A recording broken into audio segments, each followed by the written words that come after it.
महाराष्ट्र विधान परिषद नियम 93 अन्वये सूचनांची निवेदने अनिल परब पहिला कोणता आहे नाही आहे, 1 नंबर नाही आहे, 2 नंबर पुढे ढकलण्यात आली आहे, 3 नंबर निवेदन प्राप्त नाही आहे, पुढे 4 नंबर नाही आहे, आता 5 नंबर ॲडव्होकेट अनिल परब. हा 5 पुढे पुढे मंत्री महोदयांनी पत्र दिले. पुढे पुढे घेणार केव्हा घेणार सोमवारी काही बरायच ना निरंजनला सभापतीमध्ये याच्यात मी काय फार विचारत नाहीये. सभापती महोदय, हा भ्रष्टाचार 2024ला आपल्या निदर्शनास आला. मुख्यमंत्र्यांनी याला स्टे दिला. सरकारने बसेस घ्यायच्या ठरवल्या होत्या, नंतर त्या बसेस रद्द केल्या, ते कॉन्ट्रॅक्ट रद्द केलं. फक्त माझं एवढंच म्हणणं आहे की या संदर्भामध्ये मी एक सविस्तर पत्र आपल्याला दिलं होतं आणि मुख्यमंत्र्यांना दिलं होतं. त्याच्यामध्ये वेगवेगळे मुद्दे दिले होते, परंतु आजपर्यंत मला त्या कुठल्याही मुद्द्याचं उत्तरही आलेलं नाही आहे. त्याच्यावरती सरकारचं काय म्हणणं आहे ते पण आलेलं नाही आहे. त्याच्यामुळे हा 93चा मुद्दा जरी तेवढ्या बसेस पुरता जरी गेलेला असेल, पुढे त्याचं काय झालं, ज्या अधिकाऱ्यांनी हे केलं त्यांच्यावरती काय कारवाई झाली का, त्यांच्या बाबतीत आपण शासनाने काय निर्णय केला? कारण आपण चौकशी करून मुख्यमंत्र्यांच्या लक्षात आल्यावरती मुख्यमंत्र्यांनी थांबवलं, पण पुढे काय? ज्या अधिकाऱ्यांनी हे सगळं म्हणजे शासनाचं एवढं मोठं नुकसान ह्या कॉन्ट्रॅक्टमुळे होणार होतं, त्या कॉन्ट्रॅक्टर त्या अधिकाऱ्यांवरती आपण काही कारवाई केली आहे का? त्याच्या बाबतीमध्ये मी वेगवेगळे विषय याला लागून होते. आता ह्या सगळ्याच्या बाबतीमध्ये कुठली चौकशी झाली नाही झाली, काय झालं पुढे, आपण जे उत्तर देत आहे या उत्तराची चिरफाड करायला गेलो तर विषय वेगळ्याच ठिकाणी जाणार आहे. कारण माझी 93 पहिल्या मुद्द्यापुरता लागून होती, परंतु आता हे अधिकाऱ्यांनी एवढं मोठं उत्तर दिलंय तर तुम्ही आम्हाला का सगळं देताय मटेरियल अभ्यास करायला आणि त्याच्यातनं नवीन नवीन विषय काढायला? मी जेवढा मुद्दा विचारला होता तेवढा आपण स्टे केला. तो स्टे केल्याच्या नंतर त्याच्यावरती काय कारवाई झाली एवढंच अपेक्षित होतं मला. आता आपण एवढा मोठा ग्रंथ लिहून पाठवलाय मला, तर त्याच्या बाबतीमध्ये आपण एक बैठक लावावी, नेमकं काय झालं याच्यामध्ये ते तर सांगावं, किंवा आता जरी सांगितलं की आपण काय कारवाई केली तरी माझं समाधान होईल. सभापती महोदय, सन्माननीय ह्या सभागृहातील ज्येष्ठ सदस्य श्री अनिल परब यांनी या 1310 बसेसच्या संदर्भात माननीय मुख्यमंत्र्यांना पत्र दिलं होतं. त्याचबरोबर मलाही पत्र दिलं होतं आणि 1310 बसेस ह्या 2024 साली घेण्याची प्रक्रिया चालू झाली होती. एस टी महामंडळाच्या सभेमध्ये त्याला मान्यताही देण्यात आली होती आणि ती मान्यता दिल्यानंतर नवीन सरकार आलं.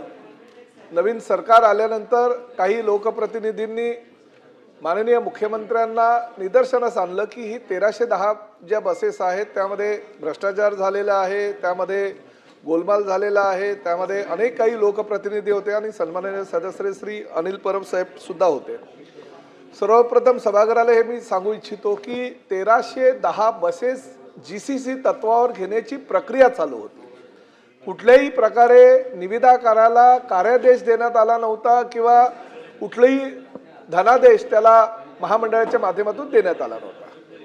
ही वस्तुस्थिती आहे की कामगार संघटनांनी गेल्या अनेक वर्षापासून मागणी केली होती की एस टी महामंडळामध्ये ज्या काही बसेस आपण घ्याल त्या स्वमालकीच्या असाव्या, स्वतःच्या असाव्या, आणि ज्या पद्धतीनं GCC तत्वावर आपण बसेस ह्या घेतो, GCC तत्वावर बसेस घेतल्यानंतर त्या ठेकेदाराच्या फायद्याच्या अधिक होतात आणि सर्वसामान्य प्रवाशांच्या फायद्याच्या त्या होत नाही. त्यामुळे महामंडळाचं फार मोठ्या प्रमाणात नुकसान होतं आणि कामगार संघटनेना आणि त्यामध्ये भाई जगताप यांची संघटना सुद्धा त्या ठिकाणी होती आणि त्यामुळे हा निर्णय घेण्यात आला. मुख्यमंत्र्यांना तक्रारी केली, ही वस्तुस्थिती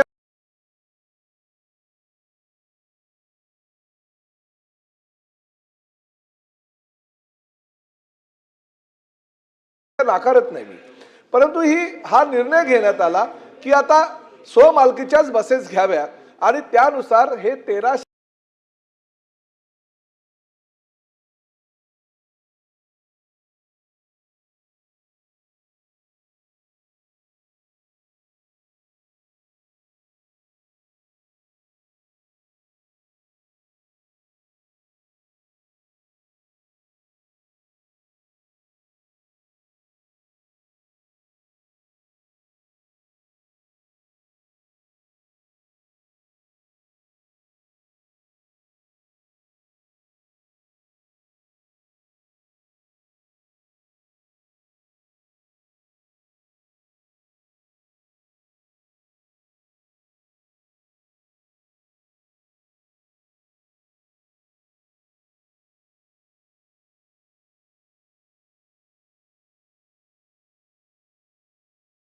10 जे चौकशी केली मुख्यमंत्र्यांनी, चौकशी करण्याचे निर्देश संबंधित सर्व अधिकाऱ्यांना दिले, ती चौकशी चालू आहे, ही वस्तुस्थिती आहे.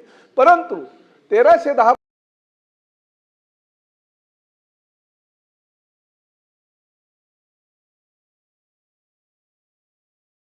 बसेस बिलकुल घेऊ नये ही भूमिका माननीय मुख्यमंत्र्यांनी घेतली आणि तशा सूचना परिवहन मंत्री म्हणून मी नुकताच रुजू झालो होतो आणि त्यावेळेस मलाही त्यांनी सूचना केल्या आणि आम्ही ते कॉन्ट्रॅक्ट होतं ते पूर्णतः रद्द केलं.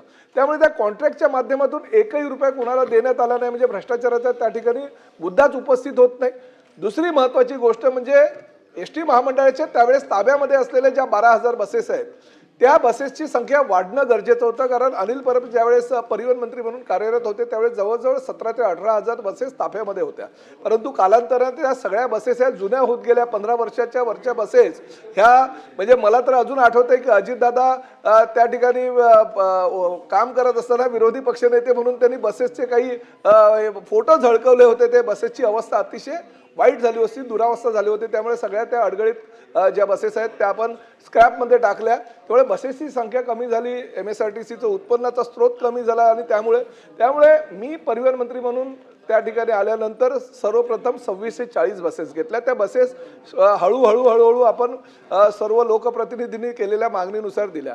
त्यानंतर 3,000 बसेस घेतल्या स्वमालकीच्या सभापती महोदय. त्या 3,000 बसेसचं सुद्धा वितरण आता चालू आहे आणि टाटा सारख्या मोठ्या कंपनीनं त्या ठिकाणी आपल्याला अतिशय माफक दरामध्ये ह्या 3x2च्या आणि आता 2x2च्या सुद्धा बसेस आपण भविष्यामध्ये घेतोय. त्यामुळे 5,000 बसेस आणखी आपण स्वमालकीच्याच घेतोय. म्हणजे आपल्या ताफ्यामध्ये 20,000पेक्षा जास्त बसेस होणार आहेत. भविष्यामध्ये 2036 मध्ये पूर्णतः एसटी महामंडळाचे सर्व बसेस ह्या इलेक्ट्रिक होतील अशा पद्धतीने आपण ती रचना करतोय. सभापती महोदय, अनिल परब साहेबांनी जो मुद्दा या ठिकाणी उपस्थित केला ही वस्तुस्थिती आहे की त्यांनी दिलेल्या मुद्द्याच्या आधारे मुख्यमंत्र्यांनी त्यावर चौकशी समिती नेमली, चौकशी करण्याच्या सूचना केल्यात, परंतु एकही रुपया त्या प्रकरणामध्ये